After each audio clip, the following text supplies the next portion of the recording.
mempersembahkan renungan Santapan Rohani, terjemahan dari renungan Our Daily Bread.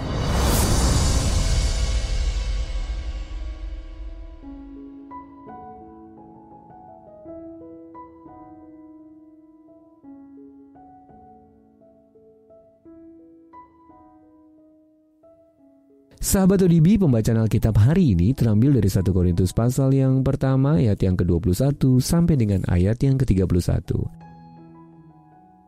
1 Korintus pasal yang pertama ayat yang ke-21 sampai dengan ayat yang ke-31. Oleh karena dunia dalam hikmat Allah tidak mengenal Allah oleh hikmatnya, maka Allah berkenan menyelamatkan mereka yang percaya oleh kebodohan pemberitaan Injil. Orang-orang Yahudi menghendaki tanda, dan orang-orang Yunani mencari hikmat. Tetapi kami memberitakan Kristus yang disalibkan. Untuk orang-orang Yahudi, suatu batu sandungan, dan untuk orang-orang bukan Yahudi, suatu kebodohan. Tetapi untuk mereka yang dipanggil, baik orang Yahudi maupun orang bukan Yahudi, Kristus adalah kekuatan Allah dan hikmat Allah. Sebab yang bodoh dari Allah lebih besar hikmatnya daripada manusia, dan yang lemah dari Allah lebih kuat daripada manusia. Ingat saja saudara-saudara, bagaimana keadaan kamu ketika kamu dipanggil. Menurut ukuran manusia, tidak banyak orang yang bijak. Tidak banyak orang yang berpengaruh, tidak banyak orang yang terpandang.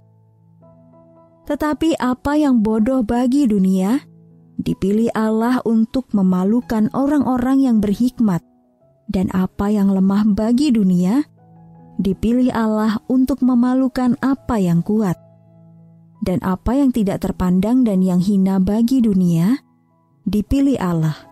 Bahkan apa yang tidak berarti, dipilih Allah untuk meniadakan apa yang berarti.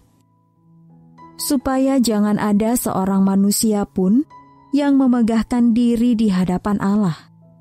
Tetapi oleh Dia, kamu berada dalam Kristus Yesus, yang oleh Allah telah menjadi hikmat bagi kita. Ia membenarkan dan menguduskan dan menebus kita. Karena itu seperti ada tertulis, barang siapa yang bermegah, hendaklah ia bermegah di dalam Tuhan. Ayat mas renungan hari ini terambil dari 1 Korintus pasal yang pertama ayat yang ke-27. Apa yang bodoh bagi dunia, dipilih Allah untuk memalukan orang-orang yang berhikmat. Renungan hari ini berjudul Jalan Allah yang Tidak Terduga, ditulis oleh James Banks. Sahabat ODB, Pendeta Jonathan Edwards menyipitkan mata dan mendekatkan teks khotbah ke wajahnya agar dapat membaca tulisan di depannya. Rabun jauhnya sangat parah dan beliau membaca setiap kalimat yang telah disusunnya secara cermat dengan suara monoton yang membosankan.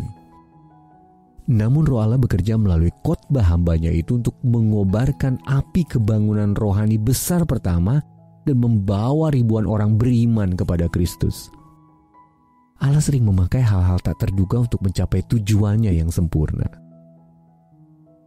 Saat menulis tentang rencana Allah untuk menyelamatkan umat manusia yang terhilang melalui kematian Yesus Kristus di kayu salib dalam kasih-Nya untuk kita, Paulus menyimpulkan, tetapi apa yang bodoh bagi dunia dipilih Allah untuk memalukan orang-orang berhikmat, dan apa yang lemah bagi dunia dipilih Allah untuk memalukan apa yang kuat. 1 Korintus pasal yang pertama ayat yang ke-27. Dunia mengira hikmat Allah akan tampil seperti hikmat manusia dan bekerja dengan kekuatan dahsyat yang tak tertahankan. Namun yang terjadi, justru Yesus datang dengan rendah hati dan lemah lembut untuk menyelamatkan kita dari dosa-dosa kita. Dan oleh Allah telah menjadi hikmat bagi kita, yang membenarkan dan menguduskan dan menebus kita.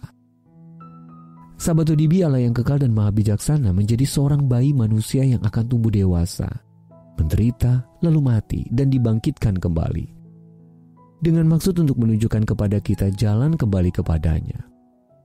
Allah senang menggunakan berbagai cara dan orang yang sederhana untuk mencapai hal-hal yang besar yang takkan pernah bisa kita capai dengan kekuatan kita sendiri. Jika kita mau, Dia bahkan dapat memakai kita dalam rencananya. Sahabat ODB, hal yang tidak terduga apa yang telah Anda lihat Allah lakukan. Lalu bagaimana Anda dapat menyediakan diri untuk dipakai oleh-Nya hari ini? Mari kita berdoa. Bapa Maha Kasih, terima kasih untuk cara-cara-Mu yang tak terduga. Tolonglah aku untuk sungguh-sungguh mengikut Engkau hari ini, supaya aku dapat dipakai untuk hal-hal yang berkenan kepadamu. Dalam nama Tuhan Yesus kami berdoa. Amin. Jika Anda ingin mendapatkan buku renungan ini dalam bahasa Indonesia, Inggris, atau Mandarin, WhatsApp kami di 0878 7878 9978 atau email indonesia@odb.org. Persembahan kasih dari Anda memampukan Our Daily Bread Ministries menjangkau orang-orang agar diubahkan. Tuhan memberkati.